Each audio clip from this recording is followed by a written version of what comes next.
Protestano i netturbini e torna la spazzatura in alcune strade di Agrigento. Lo sciopero selvaggio attuato da circa 400 dipendenti delle ditte che operano all'interno del lato GES Agrigento 2, che gestisce il prelievo dei rifiuti in città, è per il mancato pagamento di 3 mensilità. Questa mattina gli operatori ecologici hanno tenuto un sit-in davanti alla prefettura, mentre una delegazione di lavoratori ed il sindacalista Roberto Migliara hanno incontrato il presidente della provincia regionale di Agrigento, Eugenio Dorsi, per trovare la soluzione al problema. Domani saranno riuniti i sindaci nell'Aula Pellegrino al fine di cercare di risolvere immediatamente questa emergenza continua.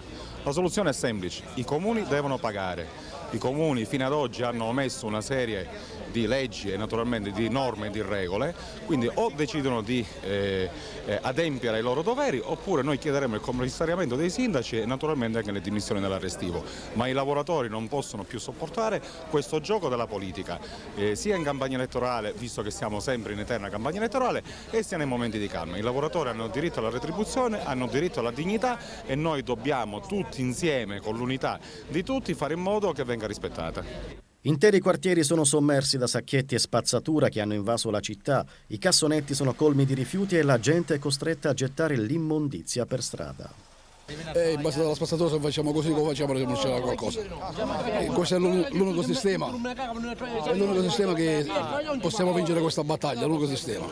Perché la vergogna deve essere di loro, perché per mancanza di pagamento c'è tutta questa giustizia, anche ai cassonetti pure anche bruciati, perché le persone non sanno come fare, sentono la puzza, sentono la compressione delle immondizie, delle cose là e fanno queste cose.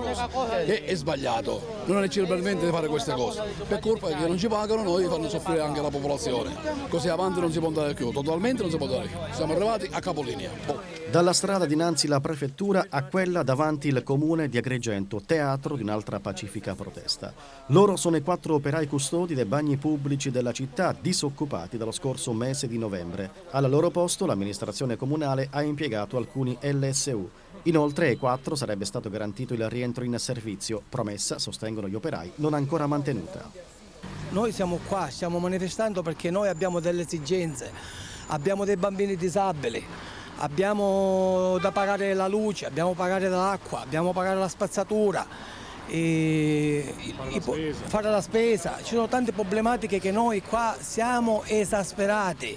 Il sindaco qua deve venire e ci deve dare delle spiegazioni, a dire: ragazzi, voi andate a lavorare tutti i giorni e noi siamo sicuri che ci garantisce che ce ne andiamo a lavorare.